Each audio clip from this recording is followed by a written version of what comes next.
history. Yeah.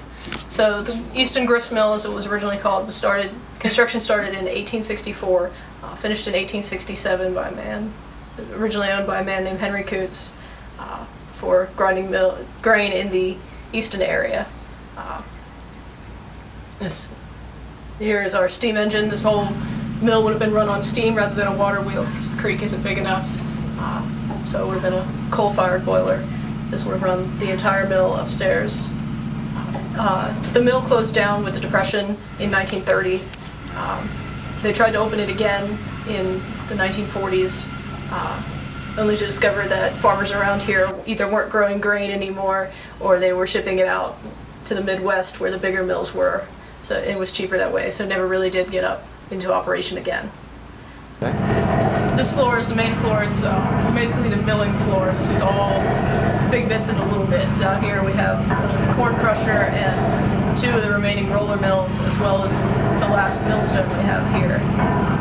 So everything that's coming down into this floor is all yet to be milled.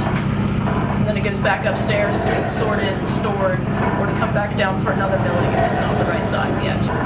I think it would be great if we could get it back up and running, have all of the chutes connected, everything back in the elevators. If we could have this functioning again, just make it a fully functioning mill. Eventually, I think it would be cool to grind flour and cornmeal like they used to, but that's a long process.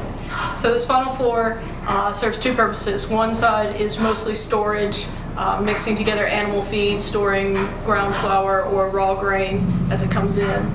The other side is used for sorting out what's already been milled. The machines over there are generally used for sorting out what's small enough to be considered flour and what needs to be milled again or what's beyond hope and gets put into animal feed.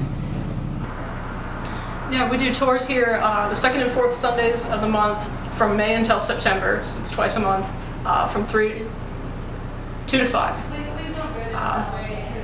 I'd really like to see it continue with the restoration. I know some of it was done privately by somebody who was very interested in the machinery and enjoyed restoring that kind of thing.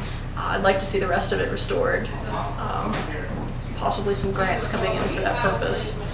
Really like to see it up and running and some sort of mainstay of the community. Yeah, this is really, it is kind of a family place. It's good for people, younger generations, to come in and see how things used to be done and how it's evolved to how things are done today. This is just the way life was then. I think a lot of people don't actually think about that anymore. So it is important to know.